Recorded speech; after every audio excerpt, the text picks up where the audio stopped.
Good morning. It's Ada Sparks here with a word of hope and a cold cup of coffee. You know, I don't mind cold coffee.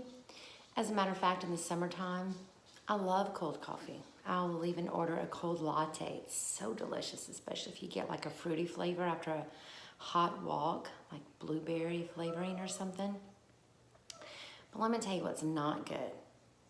To get a coffee fixed in the morning and then go back to drink it, and it's not cold, or it's not hot anymore. That's not so good. Well, that's what happened to me this morning. I had a hot coffee sitting on the counter, and it's ready for me to drink. And then I began to think of all the things I needed to get done this morning. My parents are coming for a visit. I needed to make sure the bed was clean. Then I realized, I need to clean this floor. So I had to sweep the floor. Then I had to mop the floor.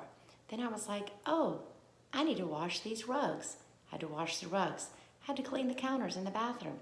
It was like one thing after the next. I kept noticing I need to take out the garbages. Oh, look, I haven't cleaned out this garbage. One thing after the next. My list kept getting longer and longer. And I would pass by this cup of coffee. And I would think to myself, I bet that coffee would be so good right now. I would love to just take a sip of it for one solid hour. I went from one chore to the next, cleaning and tidying my house all the time. My cup of coffee was getting cold. By the time I finally sat down to drink it, it was so cold it wasn't even good anymore. It was waiting for me the whole time. I just kept working on things that could have waited. James 4:2 says, we have not because we ask not. Sometimes God has great blessings for us, waiting for us.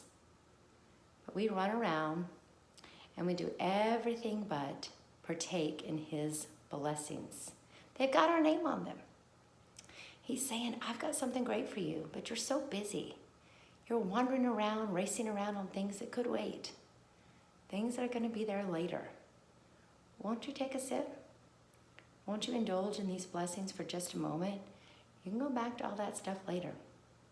We have not, so we ask not. We try to create our own blessings. We try to create things for ourselves. And all that time, our blessings are just getting cold. I encourage you to stop from the madness for just a moment and worship and praise and thank God. You'll be amazed at how much better you feel when you partake in God's blessings, because he's an on-time God. Be wise, not afraid,